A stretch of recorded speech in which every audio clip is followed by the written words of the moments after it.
Jammu Kashmir trip போயிருந்தோம். கத்ரா railway ஸ்டேஷன்ல இறங்கினோம். மாதா வைஷ்ணோ தேவி கோயில் கத்ராவில இருந்து சுமார் 14 கிலோமீட்டர் தொலைவில் 5200 அடி உயரமுள்ள திரிகூட மலையின் உச்சியில் உள்ள குகையில் இருக்குது. கோயில் குகை ஏறக்குறைய 1 மில்லியன் ஆண்டுகள் பழமையானதுன்னு சொல்றாங்க.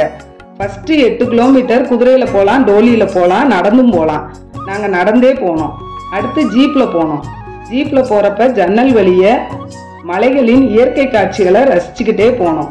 கோயில் மலைக்கு நடுவுல அழகுற அமைந்திருந்தது. வைஷ்ணோ தேவி, மாதா ராணி, வைஷ்ணவி என்ற பெயர்களால் அழைக்கப்படும் மிகவும் புனிதமான இந்து சமய பெண் தெய்வம் ஆவார்.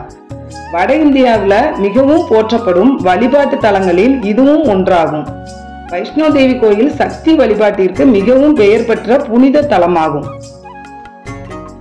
இந்த கோயில்ல பக்தர்கள் மனப்பூர்வமாக விரும்பும் எந்த ஒரு வரமும் மாதா வைஷ்ணோ தேவியால் வழங்கப்படும் என்று நம்பப்படுகிறது.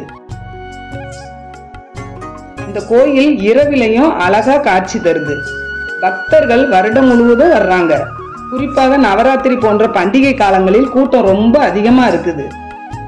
கோயிலுக்கு போயிட்டு திரும்புறதுக்கு இரவாயிருச்சு.